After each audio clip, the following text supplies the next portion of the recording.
네, 반갑습니다. 오늘 말씀은 회개에 대해서 말씀하십니다. 여기에서 회개라는 것이 12장부터 말씀하셨던 하나님의 나라와 관련되어 있습니다. 하나님의 나라에 대한 결단이 바로 회개인 것입니다. 둘 중에 하나를 택하는 것이죠. 둘 다 양다리 전략으로 남아있을 수 없는 것입니다. 하나님의 백성이 되느냐, 세상에 속하느냐, 그 타협할 수 없는 선택과 연결되어 오늘 말씀을 이해할 필요가 있습니다. 회개하는 자만이, 주님께 돌이키는 자만이, 하나님께로 돌아오는 자만이 살 것입니다. 그것은 타협할 수 없는 영적인 현실입니다. 단순히 죄가 많은 사람이 회개를 하는 것의 문제가 아니라 온 인류가 처한 문제이고, 그것을 해결하기 위해서 주님께서 오셨으며 주님께서 십자가에 달리신 것입니다. 누구도 예외가 되지 않는 것이죠. 자, 그런데 여기에 주님 주변에 모여있는 사람들의 관심은 누가 더 죄를 많이 지었는가? 그것으로 인해서 하나님께서 심판하시는 것 아닌가? 우리보다 자기는 거기에 해당되지 않는다고 생각을 하는 것입니다. 그것이 유대인들이 가지고 있었던 종교적인 습관입니다. 예수님께서 말씀하시는데 어떤 사람들이 예수님께 찾아왔습니다. 그리고 묻는 것이죠. 1절 말씀 같이 보실까요? 그때 마침 두어 사람이 와서 빌라도가 어떤 갈릴리 사람들의 피를 그들의 제물에 섞은 일로 예수께 아뢰니. 어떤 사람이 예수님께 와서 최근에 일어난 비극적인 일에 대한 해석을 요청합니다. 이 비극은 총독 빌라도가 어떤 갈릴리 사람들의 피를 그들의 제물에 섞는 일에 벌어진 사건입니다. 이것은 식민지 통치자인 로마 총독과 피식민지 백성인 유대인들 사이의 보복 때문에 벌어진 살상극입니다. 역사가 요세푸스에 의하면 어떤 유월절 제사 때에는 3,000명의 유대인들이 제단에 바쳐지는 짐승들처럼 학살당했고, 또 다른 유월절에는 무려 2만 명이나 되는 유대인들이 학살을 당했다는 기록이 있습니다. 다른 곳이 아닌 성전에서 제물을 드리던 중에 발생한 사건으로 사람들에게는 엄청난 충격이었던 것이죠. 자, 여기서 예수님께 질문을 던진 사람들은 희생자들과 자신을 구분합니다. 왜 그런 비극적인 일이 일어났는가?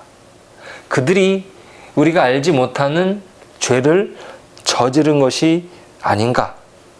그렇게 비극을 죄와 연결시키는 거죠.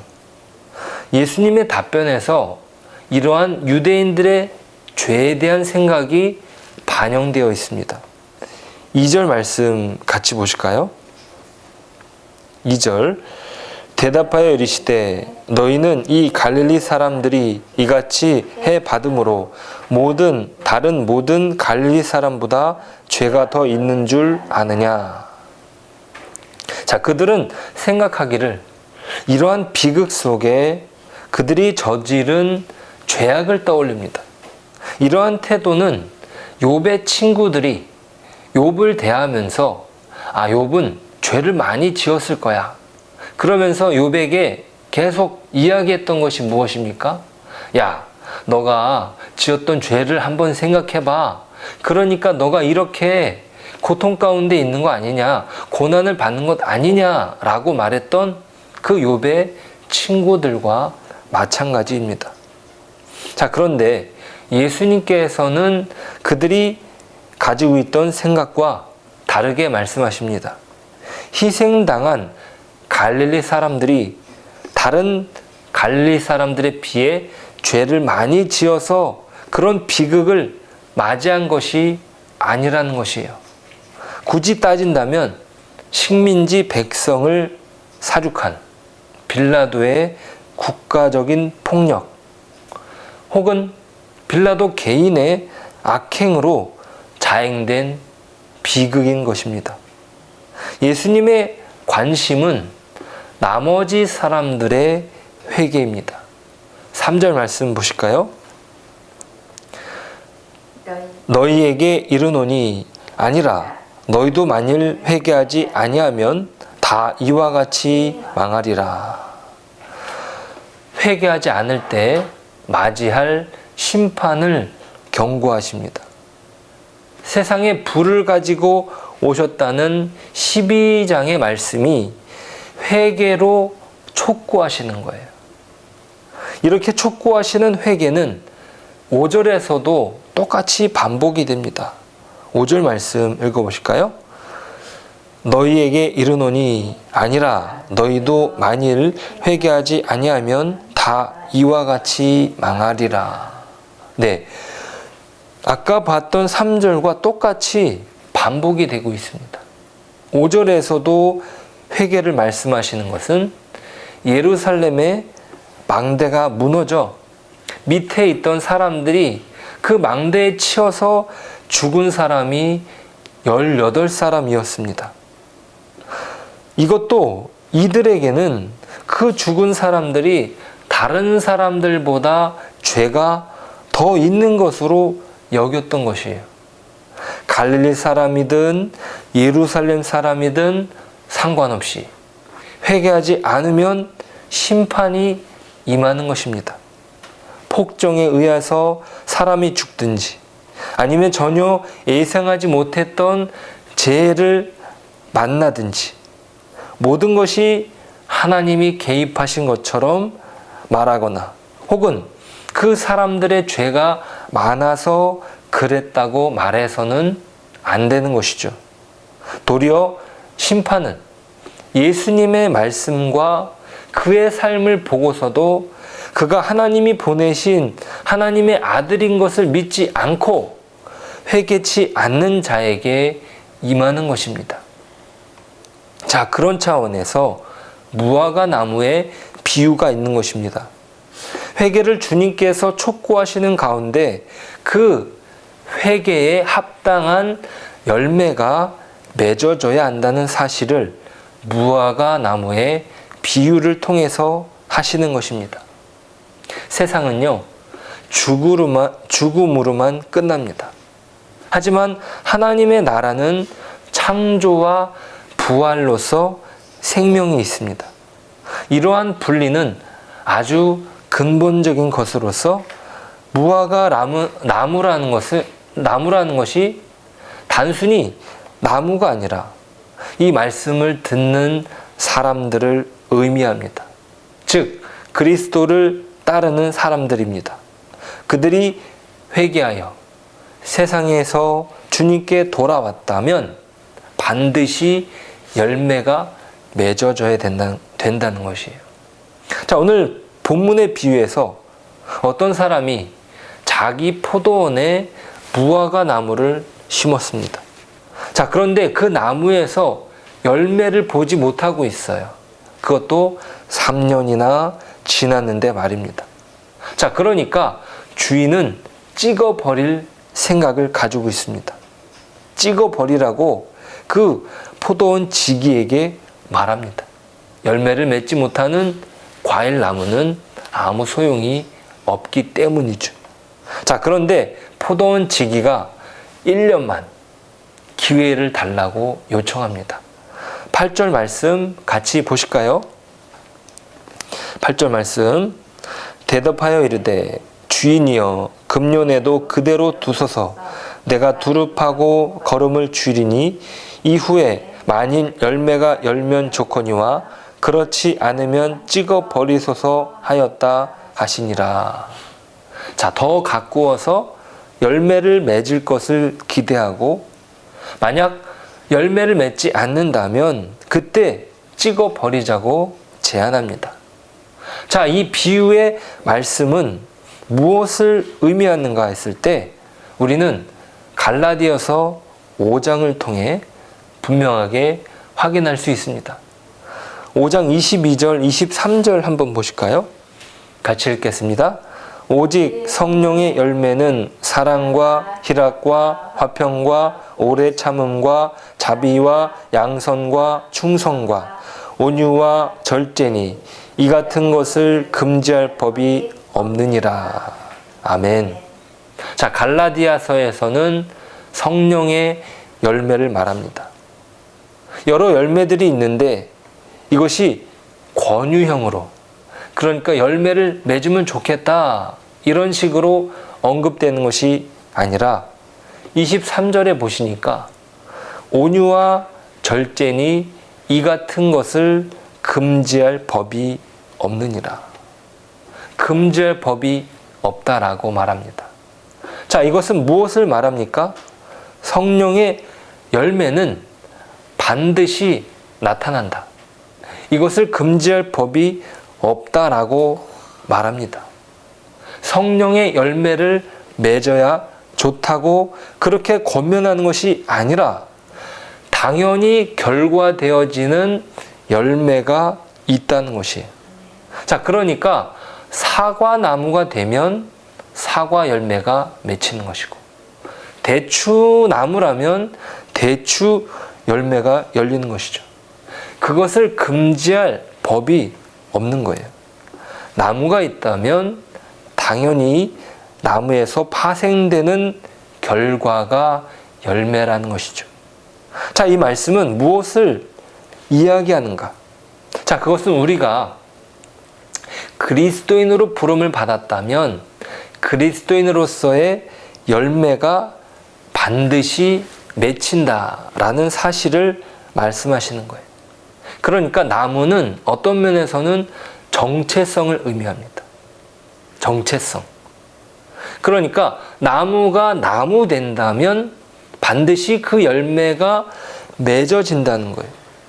그리스도인이라는 확실한 인식 속에서 그 열매를 맺을 수 있는 것입니다.